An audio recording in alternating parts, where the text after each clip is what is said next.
Hey everyone, welcome back to my channel. I wanted to make a quick video on my most commonly asked question, which is how I grew my booty. So I just wanted to give you guys an overview of what I've done that's gotten me to where I am now. Keep in mind that there is no big secret. I'm sure you've heard all of this information from other fitness pages, but everyone's journey is a little different, so I just wanted to share what has worked for me. So if you want to learn how I went from this to this, then keep watching. Before we begin, I want to remind you that everyone has different starting points and different end goals, so everyone's journey is going to look a little different. Like you saw in my before picture, I was very skinny, and my goal was to get the thick look, so I understood that for me that meant I had to add muscle as well as gain some fat. So this video is going to cover that process. Other people may have different goals of gaining lean muscle only and not gaining any fat, which is totally fine and definitely achievable, but that's just not the focus of this video. Okay, so let's get started. There are two main factors when it comes to adding size to your lower body: your training and your diet. These are both extremely important, and you can't just choose one and neglect the other. I've noticed that a lot of people that want to make changes are willing to go really hard in the gym every day, but fall really short when it comes to changing their diet. I know that for most people, myself included, fixing your diet is the hardest part. However, if you want to see results, it has to be done. So let me go into each factor into a little bit more detail. So first we're going to go over training. First and foremost, you need to lift heavy. You cannot challenge your body and make your muscles grow by only using light weights or resistant bands for hundreds of reps at a time. There is a time and place for both of those things. However, it shouldn't be the main focus of your workout. What you should be focusing on is your main compound movements. Compound movements are exercises that utilize multiple muscle groups at one time. So your lower body main compound movements would be squats, deadlifts, lunges, and hip thrusts. And each one of those has a ton of different variations. And when doing these movements, you should be focusing on progressive overload. Now, I'm sure you've heard this term by now, but progressive overload is gradually increasing the stress placed on your body. So basically, this means that over time, you should be working to get better and stronger at all your exercises. If you continue doing exercises that are no longer challenging you, then you're no longer improving, and you will stay stagnant unless you increase the intensity.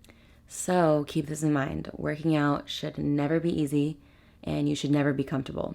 It's always going to be hard, and it's always going to be a challenge. So if you're not challenging yourself, then you are not improving. Now, there are many ways you can increase the intensity of an exercise. You can increase the weight, the reps, the sets, the tempo of the exercise. You can add variation, etc. For me personally, when it comes to the main compound movements, I like to stick to just increasing the weight and the reps. However, I do utilize the others when it comes to other movements in my workout. Okay, so what does my workout schedule look like?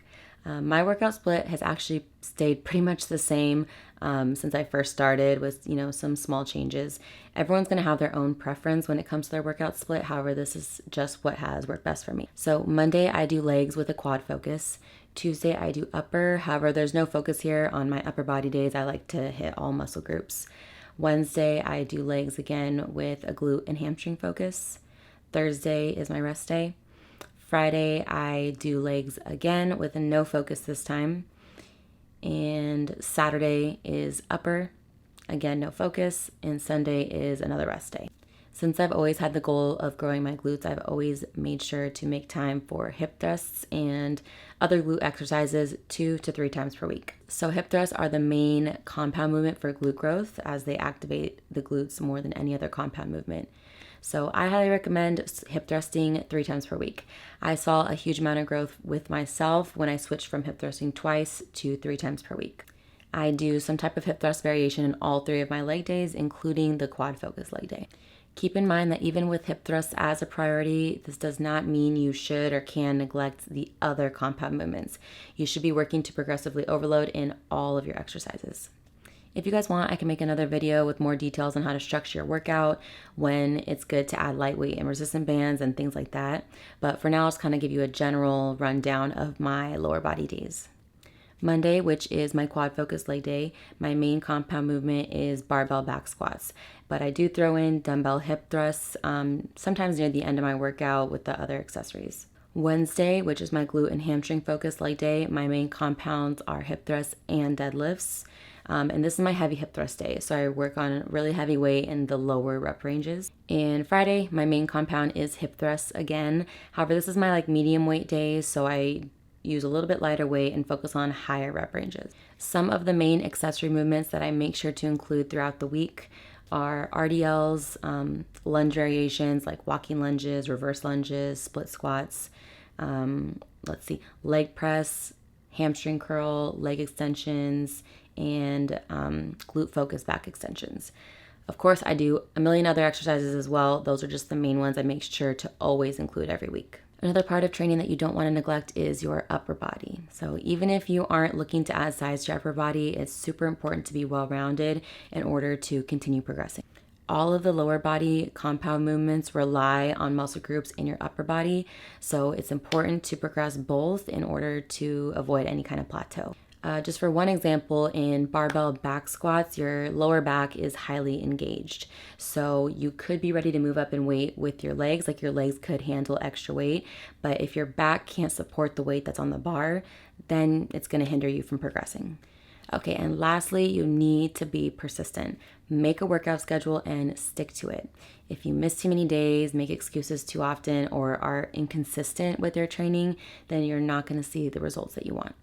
People always ask me how I find the motivation to go to the gym every day, and the answer is I don't. You cannot rely on motivation for any goal that you have in life because motivation comes and goes. So you have to rely on your discipline to do the things that you know you need to do. So if deep down you really want to reach a goal, you have to force yourself to do the things needed to reach that goal. Simple as that. So overall, when it comes to your training, you need to lift heavy, always challenge yourself, always work on progressively overloading in all muscle groups, hip thrust, and be persistent.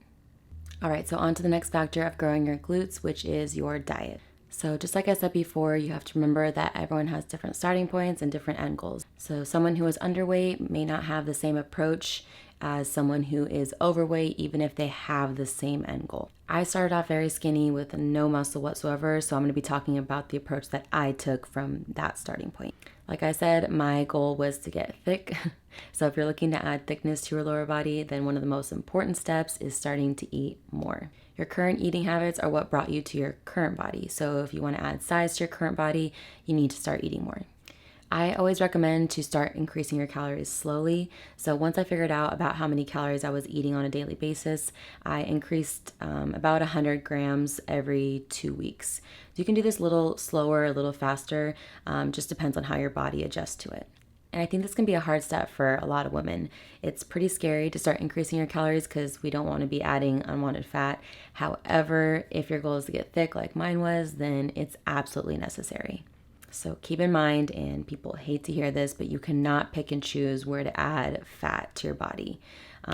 It's largely controlled by genetics, but overall, if you gain fat, it's going to go a little bit everywhere, and if you lose fat, it's going to be a little bit from everywhere. You have to understand that when you're adding size to your lower body, it's going to go to the rest of your body as well a little bit, and that includes your waist. And yes, I know that's the worst thing ever, but if you're training hard and training properly, then it won't be that big of an issue. The trick is to focus on adding muscle to your lower body and your upper body, specifically your back, and this will give you the illusion of a smaller waist. And once you start increasing your calories, you'll notice a significant improvement in your workouts and that you'll be able to lift heavier, which will help you gain that muscle you need. So you can look forward to that. Now, all this being said, that does not mean that you should just stuff your face with anything and everything. You still want to be making conscious choices of what you put into your body, right? So the main things are just making healthy choices and getting enough protein. Okay, so let's first talk about healthy food choices. I'm a firm believer in enjoying your life and eating everything you want in moderation. I personally would never do one of those fad diets because one, they are very restrictive and not sustainable. You may get some quick results, but you have to know that those are temporary and you're gonna go right back to where you started once you stop the diet, which you will. And two, I choose not to be miserable. Like I said, I like to enjoy all the foods I want, but you have to enjoy them in moderation. And I'm sure you guys heard the 80-20 rule. A lot of people talk about eating 80% healthy and the other 20% can be your cheat meals and your junk food. And I actually hate using the words healthy and unhealthy because a lot of people tend to really fixate on them and they want to label foods as good or bad and foods they can eat and can never touch. And I know I'm using those words now because I think it just helps get across the general idea I'm trying to explain. But overall, food is here to provide you with nutrients, and all food does that in different ways and in different amounts. Like I said, the key is to eat everything in moderation, and I'll explain how I did that in just a second. But first, I want to quickly go over protein. I think in general, people who eat without any kind of plan at all probably aren't getting enough protein for muscle growth. The general recommendation is 1 gram of protein for every pound of body weight. However, that can vary slightly depending on the individual. Okay, so how do you apply all this information in real life? What worked for me was tracking my calories and macros. And I know this isn't for everyone, but I think it's a great place to start over any kind of fad diet. Tracking your calories and macros allows you to eat the foods that you want, but does give you a lot of structure with how much you should be eating and of what types of foods. When tracking your calories, you have a daily calorie goal as well as daily macro goals. And your macros or macronutrients are your protein, fat, and carbs. So essentially each day you're tracking your food and the goal is to hit the calorie amount while also getting the correct amounts of those macros. And this is important because you could be eating the right amount of calories for your body, but if you're eating way too much carbs and way too little protein to get there, then you're not going to see the results you want. What you need is a balance of all 3 macronutrients. It's not a hard process, but it is very tedious and a little annoying when you first start, but I use the MyFitnessPal app, which makes it super easy. Also keep in mind that you don't need to be tracking your calories forever. Once you do it for a while and establish a really good routine, then you can start to eat intuitively and be able to tell more or less if you're on the right track. And this is the goal, to create a healthy relationship with food that's sustainable over long periods of time. And whenever I have a new fitness or health goal, I just start tracking again for a few months to make sure I'm on the right track. Okay, so that was a general overview of the 2 main factors to adding size to your lower body, specifically your glutes. Eat a lot and lift heavy. These are 2 non-negotiables when it comes to adding size to your lower body. Okay, and real quick before I wrap up this video, I just want to point out that unfortunately, genetics is a huge part of your growth. You need to be realistic with yourself and the goals that you set. Make goals that are attainable for you.